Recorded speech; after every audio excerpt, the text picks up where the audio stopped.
A week of adventure riding in Cambodia? Sign me up. We jumped at the chance to explore this amazing country on a bunch of Honda rallies. Beautiful coastlines, twisty mountain roads, Buddhist temples, regional back roads, single track and remote villages. And there are plenty of chances to meet the locals. Great food, classy accommodation and a support crew and truck looking after us the entire trip. We were in seventh heaven. It was a great way to get off the beaten tourist track and see the Cambodia the tourists never see, all on two wheels.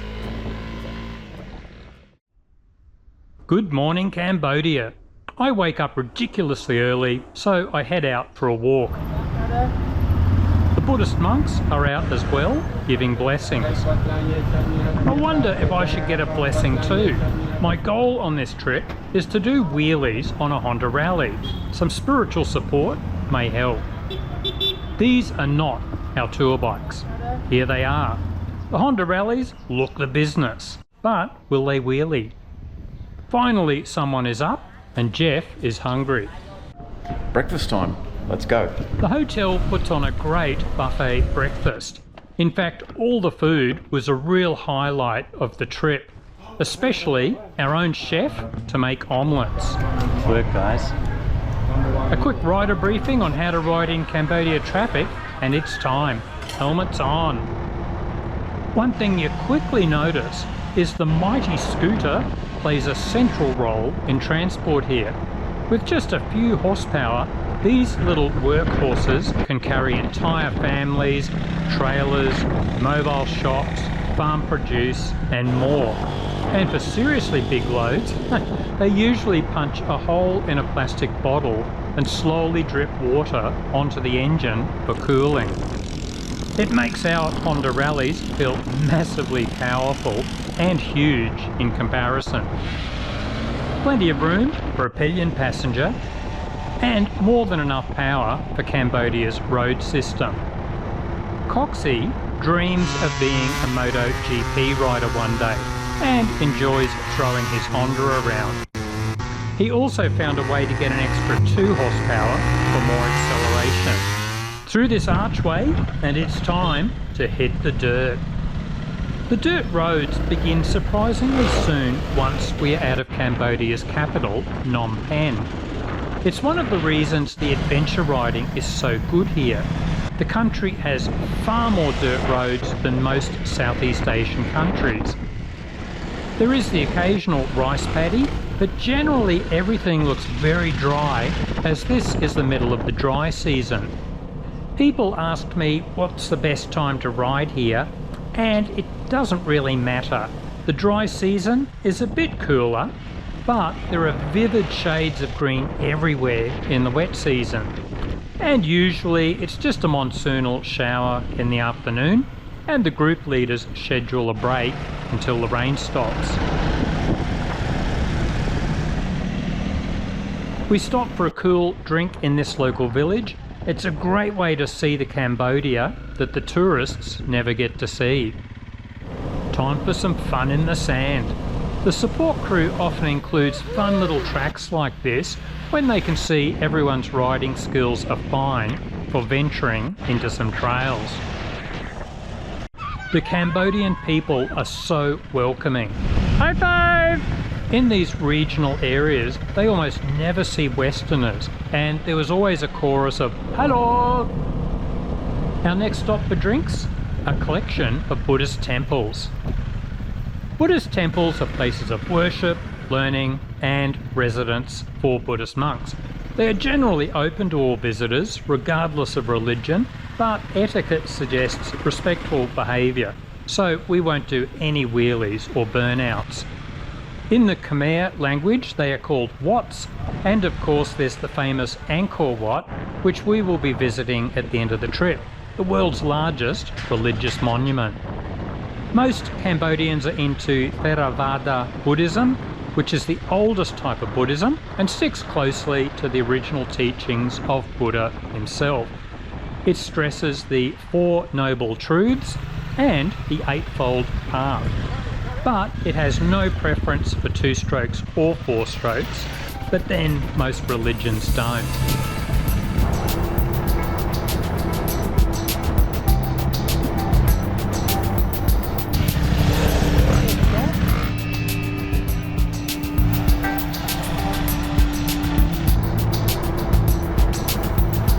We are heading south towards Cambodia's southern coastline. As we get closer, there are more waterways and we see more green rice paddies extending all the way to the horizon.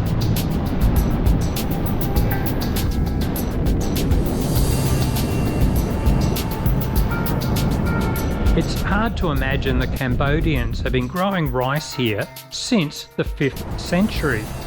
There was a real sense of timelessness with knowing the only major change in this scenery since then is the dirt road is wider.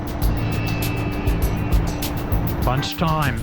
The Cambodian cuisine is simply sensational with influences from China, India, Vietnam, France and even Portugal. Typical ingredients: lemongrass, galangal, kaffir lime and fermented fish paste. So the main trick is to look like an outlaw. Good for the neck. And another outlaw. The outlaw. Bloody Aussies. Bloody Aussies. Helmets on! No rest for the wicked. It's through the archway to our next surprise, our very own enduro cross track, due to some roadworks. Awesome. For the next hour, we ride a sandy track next to the railway line. Everyone had their favourite tracks, and this was one of mine. And the Honda rallies actually handled the soft sand really well. Back in Australia, there are serious fines for using the support trails next to railways. No problems here in Cambodia though. Now it gets interesting. We need to get over this railway bridge. If you have ever tried to ride across railway tracks, those steel tracks are very slippery. Most of the guys opt to just carefully walk their Hondas across. I choose to ride down the middle. Then I start to wonder just how fast Cambodian trains are if one appears in the distance.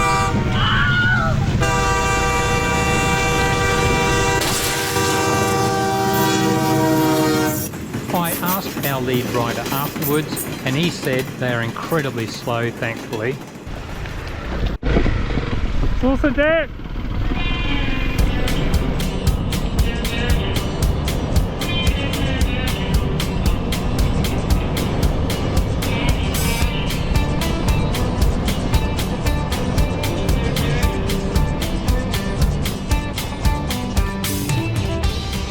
We have a couple on this trip.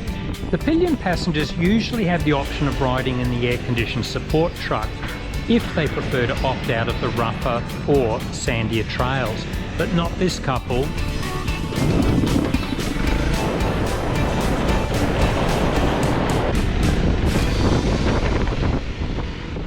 Another quick stop for drinks, then the leader says, Okay, helmets on! "You heard the man, helmets on!" I stop at the first corner to film the riders. There is always that younger rider in every group who sees a GoPro and decides to do some very classy riding. Woo, woo, woo, woo, woo, woo. Cambodia's #1 rider. He's so fast. And that was actually our sweep rider. He just keeps a steady pace at the back of the group, but he does get on the gas when he has waited for me and we need to catch the group up again. There are plenty of reasons to just ride at a moderate pace though. The dirt roads can be unpredictable. You never know when a suicidal chicken will decide to cross the road at the wrong moment. Cambodian peak hour. You can ride around a corner and suddenly face a herd of water buffalo walking home. And there are plenty of cows using the same roads too.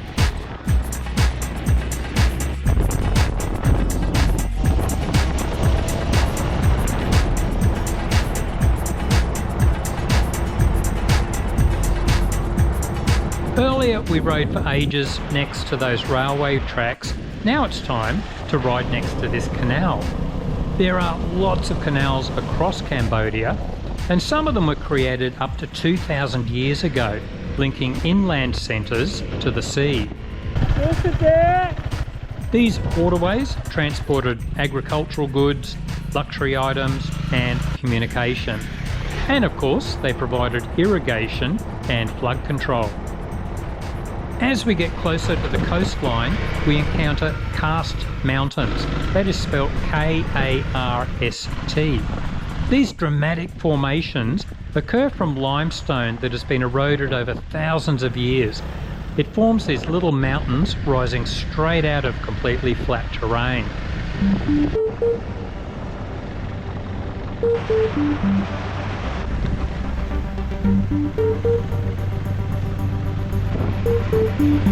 I actually rode through this area with the same tour group 8 years ago, and I was hoping we would be riding through this region again.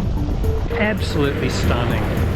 I will shut up for a moment and let you enjoy the scenery.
We finally hit Cambodia's beautiful coastline, which you will see in the next episode. One of the real pleasures with this tour is the icy cold beer, waiting the moment we got off the Honda rallies. Joy boy! I say, Pip Pip, it's Telly Ho. Yes, chin up. Lovely ride. Cheers. Good ride. Good ride. Jewel boy. Cheers. Jewel. Jewel boy. Jewel boy.